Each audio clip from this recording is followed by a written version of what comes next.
Harun itu punya ide bikin sekolah yang unggul gitu ya, sekolah unggul. Nah, unggul itu artinya tadi gambarannya salah satu yang paling sederhana, anak-anak itu memiliki kompetensi. Saya pernah ketemu anak lulusan SMA negeri di Mojokerto. Anda masih mahasiswa atau SMA? Wah, saya baru lulus SMA, mau kuliah. Kuliah di mana? Saya kuliah di Amerika. Lu di Amerika banyak duit kamu? Enggak, aku dapat beasiswa. Nah, ceritanya kamu dapat beasiswa gimana? Aku ini juara tenis sama adikku. Nah, berdua sama adiknya. Dua-duanya dapat beasiswa. Jadi dia itu mengajukan lamaran enrollment ke perguruan tinggi di Amerika. Itu ngirim video. Dia main tenis. Video main tenisnya, lalu piala-pialanya saya pernah juara di sini, lalu bahasa Inggrisku ini udah dikirim. Universitas Universitas yang terkemuka di Amerika. Di Amerika itu dia nggak nanya kamu punya ijazah SMA yang lulus UNAS itu apa enggak ditanya itu. Yang ditanya, yang dilihat videonya itu, kemudian trofi-trofinya, kemudian prestasinya di bidang olahraga itu dan bahasa Inggrisnya. Itu langsung diterima, diberi beasiswa dua-duanya. Anak SMA Mojokerto. Nah, masalahnya ini Mas, arek sing ngono iki pasti dari golongan yang tidak mungkin bawah. Mergo dhek iso gawe video dan sebagainya. Saiki ya apa carane Dinas Pendidikan Jawa Timur dan kanca-kanca ning daerah iku justru memfasilitasi arek-arek sing saka golongan menengah bawah iku supaya kemudian digawekne kaya ngono-ngono dibimbing iso gawe ngono kuwi ya toh, difasilitasi sehingga engko terbantu oleh beasiswa. Mbok dhek iku jago silat, mbok apa lah gitu Pak. Bimbingannya bukan sekedar uang. Bantuannya bukan sekedar uang. Bantuannya ialah haruslah ada sebuah desain strategi, metode pembelajaran yang bagus.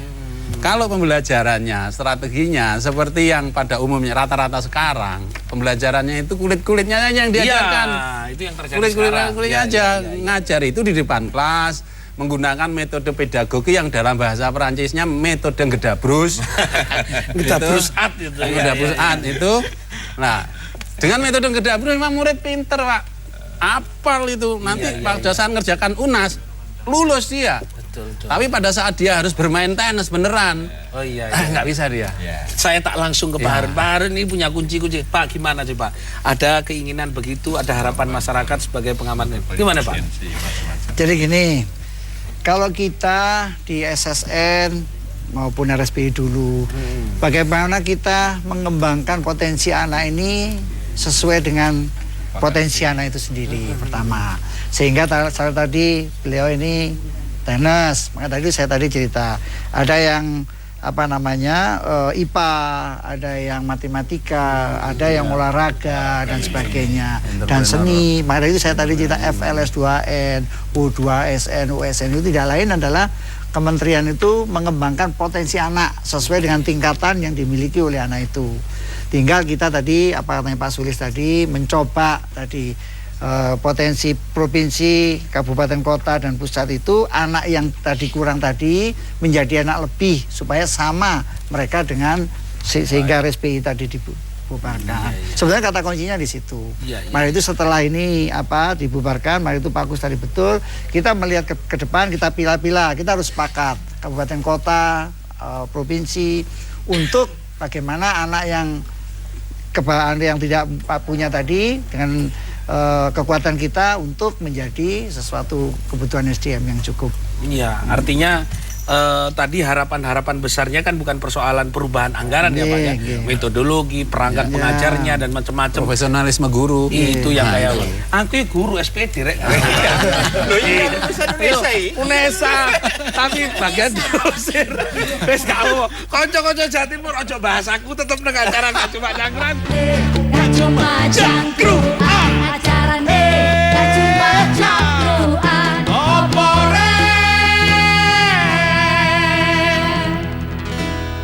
Gak cuma cangkruan. Halo. Selamat aku yang selamat. Halo. Nggih, saking pundi? Malam. Malam, Pak. Ya. Ya, sadurunge aku njaluk sepuro. Iya, sepuro nek tak sepuro ya. Iya. Ketokane ngomong iki sing iso pas RSCDI iku hanya kepala dinas. Iya, siap. Sing liyane iku ngawur. Iya, waduh, esok ngene nih. Iya. Iya, Mas Haris. Ya naik nih, Mas. Iya, Mas Haris, yo. Bu profesore dogere saka ndi ngerti. Iya. Jadi RSCDI itu adalah pendidikan yang mengembangkan potensi anak Ya. masing-masing itu. Hmm. Tapi kudu pinter bahasa Inggris. Ngono lho. Jadi mutu itu ditingkatkan berdasarkan itu. Jadi tidak ada. Terus orang dites, semua bisa masuk di tes itu. Maksudnya semua bisa ikut tes. Nah, dilala, sing nilainya api-api mau iku, ono sing marah. Nah, iku dibiayai negara. Bukan 70% itu orang sugih. Ngawur kok iku. Iya. Apa maneh kan nyebut kelompok golongan dene sing paling apik. Njong golongan dene sing apik. Ya. Oke. Peringatan. Saya kira terima kasih. Makasih Mas Haris. Oke. Ono maneh sing telepon? Halo? Ono. Ada jaringan ini. Ayo, sapa? Assalamualaikum. Jadi saya Bapak Agung. Oh, mari Pak Agung. Dari mana Pak Agung? Dari Kedamaian. Kedamaian Gresik. Nggih, monggo Pak Agung. Ngajero Rembuk, Pak. Injih, monggo. Oh, nggih. Ngatur Pak pendidikan niku. Pengalaman kula mulai 72. Nggih. Kula nyobakan juga. Kula tuh kepengin ngertos, Pak. Nggih. Aku mantan STM tadi goblok. Goblok itu apa mbok saged basa. Nggih. Budi pekerti mbok digalakaken, Pak. Nggih. Senal so pinter ya napa nek budi pekerti mboten saged tepo sliro mboten wonten, unggah ungguh mboten wonten.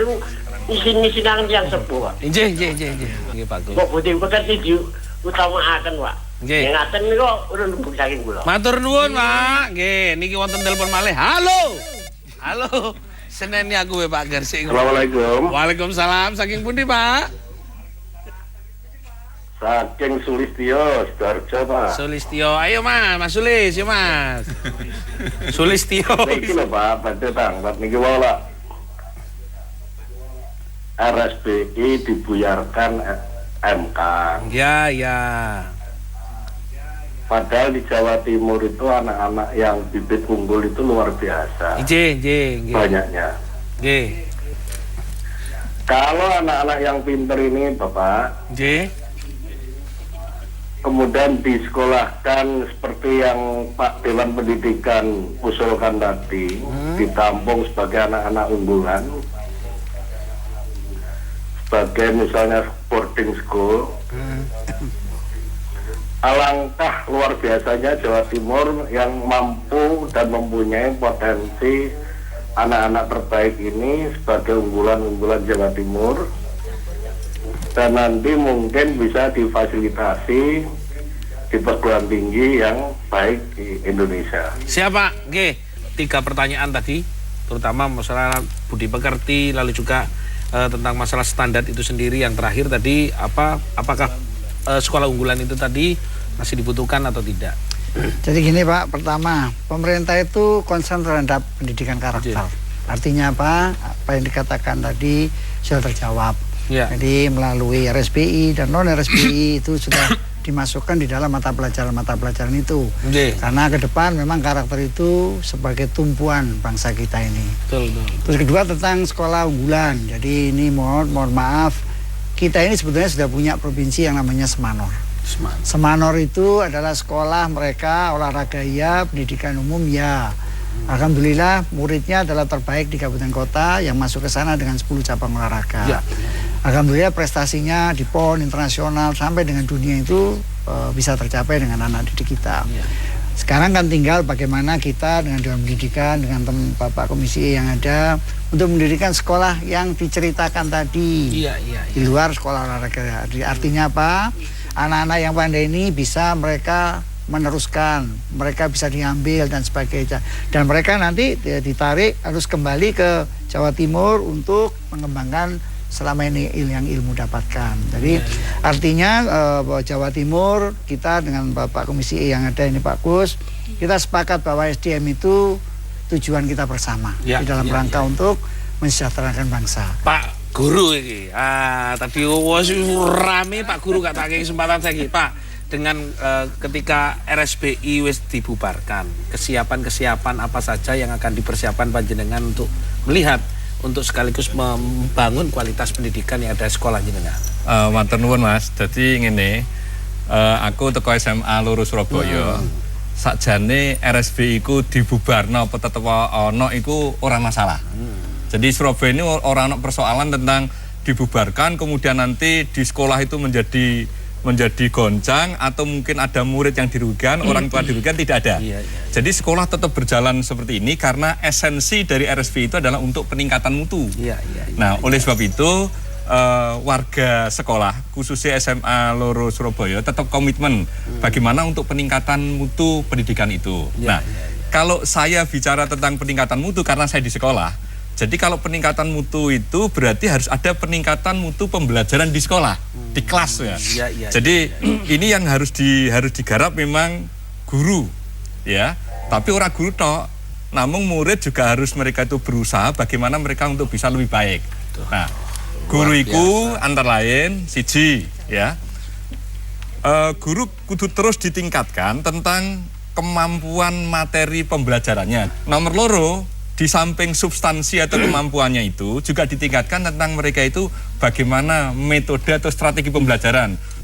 Di samping guru, nomor loro itu adalah sarana untuk pembelajaran di kelas ini harus penting. Sarana untuk belajar di kelas.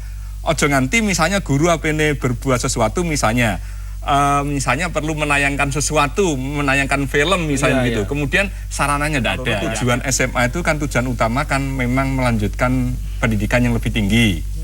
Di samping yang lain ada, tapi utamanya itu situ. Karena fokusku, jadi aku selaku kepala sekolah, ya apa supaya murid-murid itu bisa diterima perguruan tinggi seperti yang mereka harapkan di samping yang lain-lain, artinya lulusan SMA Loro itu macam-macam Mas. Jadi macam-macam. Jadi yo ono sing dadi artis ya akeh kono. Mas Dani, Mbak Maya dan kayak itu lulusan SMA Loro. Artinya ini sudah bisa terjawab lah. Dikembangkan terus. Jadi tidak hanya apa sains ilmu pengetahuan, tapi itu juga dikembangkan. Semua aspek-aspek yang lain bisa dikembangkan. Sebabnya yo kebutuhan masyarakat. Sekolah kami itu memang mendidikan karakter itu menjadi sesuatu yang penting. Untuk berkarakter ngene Cak. Ya apa seumpama iki kok tak bagi-bagi ayo. Supaya cinta tanah air. SMA Loro iki duwe kerjasama karo Akademi Angkatan Laut. Tahan Cak yo. SMA Loro sing muridé urung tau melu rono. Tahan Cak yo. Nah, iki Pak Gus, saya minta sedikit statement setengah menit untuk masyarakat. Ayo Cak. Saya menangkap bahwa ada hal yang menurut saya perlu dilestarikan. Boleh RSBI itu hilang, tetapi semangat untuk meningkatkan mutu, semangat untuk maju, dan saya lihat guru-gurunya pada kerja keras yang betul-betul luar biasa, kerjasama membangun komunitas sesama RSBI, ada di seluruh Jawa Timur, ada di Surabaya, ada bahkan di Indonesia ini ada. Saya kira semangat inilah yang tidak boleh luntur. Untuk tujuan bagaimana meningkatkan mutu pendidikan kita, ini menjadi suatu cita-cita bersama. Kerja keras teman-teman itu saya lihat luar biasa. Guru RSBI itu rata-rata semangat untuk meningkatkan kualitas itu luar biasa. Nah, ini tidak boleh hilang. Dan nanti baru dirumuskan kira-kira formulanya apa, sehingga kita ini tetap taat pada MK, tetapi satu sisi kualitas pendidikan betul-betul lebih baik. Terima kasih Pak. Barun, terakhir Barun, mari Barun berikan kepada masyarakat termasuk gimana RSBI dan nasib pendidikan kita Jawa Timur. Ya, jadi kita optimis ya, setelah MK diputuskan kita ke depan, saya sepakat dengan Pak Kus, peningkatan SDM itu adalah kata kuncinya dengan Bapak Kepala Sekolah dan Bapak Profesor. Jadi ke depan Jawa Timur dengan teman-teman kabupaten kota dan kepala sekolah ini harus tetap mengacu kepada peningkatan SDM. Tanpa SDM tadi sudah diceritakan, pendidikan akan tidak tercapai dengan baik. Pada itu fokus Pak Gubernur memang SDM adalah kata kunci di dalam menjalankan organisasi ini. Terima kasih Pak Harun. Iya. Terima kasih Mas Sulis, mohon Sama-sama. maaf. Pak Kasnoko, Sama-sama. mohon maaf. Pak Profesor, mohon maaf. Pak Kuswianto, konco-konco Jawa Timur, memang penting pendidikan. Gaya nyerdasno bangsa dan sekaligus pengisi perubahan bangsa ini adalah mereka yang belajar dan mengerti tentang perubahan apa yang dilakukan. Mandar muka informasi ke manfaat masyarakat. Matur nuwun. Wassalamualaikum warahmatullahi wabarakatuh. Yo.